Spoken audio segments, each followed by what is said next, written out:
One question I am often asked is how earthquakes and volcanoes work on a flat Earth. The short answer is, however earthquakes and volcanoes work on an Earth with curvature, they work exactly the same on an Earth without curvature. No special explanation for these phenomena are necessary because the theories that exist for their occurrences are irrelevant to the shape of the Earth.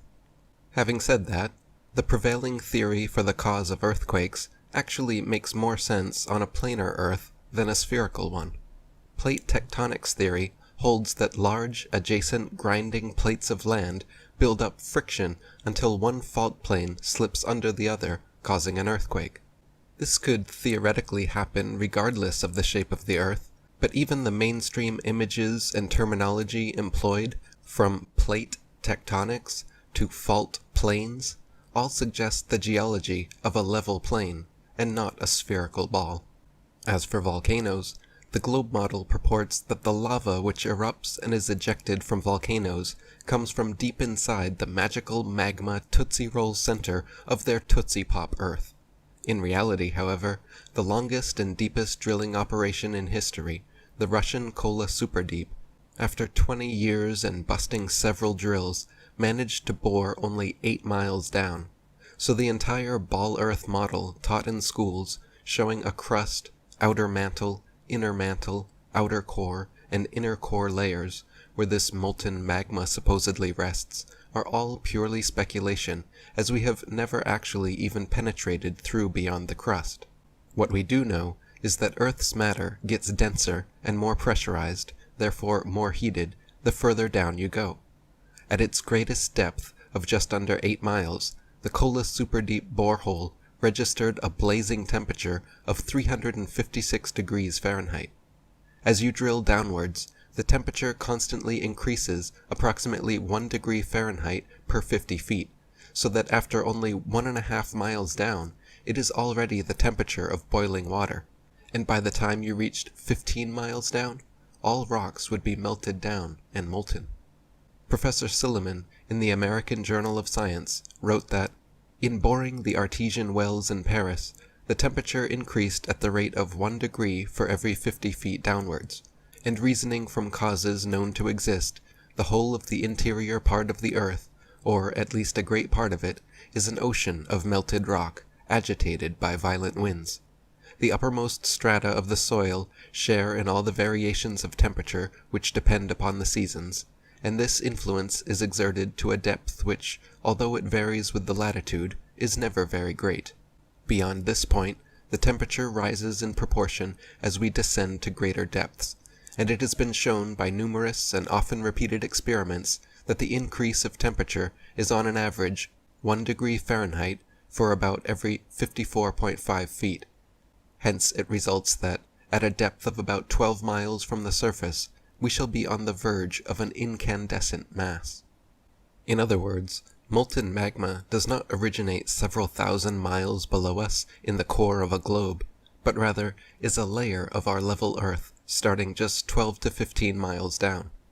This ever-boiling, slowly moving molten mass of matter and toxic gases finds and creates areas of least resistance, which ultimately result in both earthquakes and volcanoes.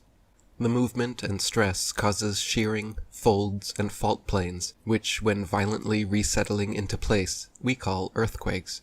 and the nearby pressure release valves that spew out excess magma and noxious gases, we call volcanoes. This is why earthquakes and volcanoes are often active simultaneously, and why the vast majority of the world's volcanoes exist along major earthquake fault lines. In fact, the Pacific Ring of Fire alone is host to 90% of the world's recorded earthquakes and 75% of the world's active volcanoes. Professor Silliman continues, "It is a fact well ascertained by scientific researches that the whole inside of the Earth is one mass of fire, and what we call terra firma nothing more than a crust or rind by which that mass of fire is enclosed. It is certain that by the action of this fire, the Earth's crust is perforated in many places with large conduits, which act as chimneys to the internal furnace. Of these chimneys, as many as 700 have been actually counted, and out of these, 300 are at this time in active operation, emitting not only smoke and vapor, but at intervals, masses of burning liquefied matter. Every volcano is a safety valve, ready to relieve the pressure from within when that pressure rises to a certain degree of intensity, or permanently serving for the escape of conflagration which, if not so provided with escape, might rend the habitable crust to pieces. And Dr. Samuel Robotham wrote, "The volatile products of this internal fire being forcibly eliminated and occasionally accumulating and exploding, have broken up the stratified formations and produced the irregular, confused condition which we now observe. Hence have arisen earthquakes, volcanoes, and other convulsions of nature. The products of volcanic action enable us to ascertain the character of the internal fire, and what are the elements concerned in the combustion. Some of these products are of a poisonous character, and being thrown out in immense volumes from craters in various parts of the earth, are dispersed by the winds and diffused through the atmosphere, often in such proportions as to act as deadly poison on both animal and vegetable life.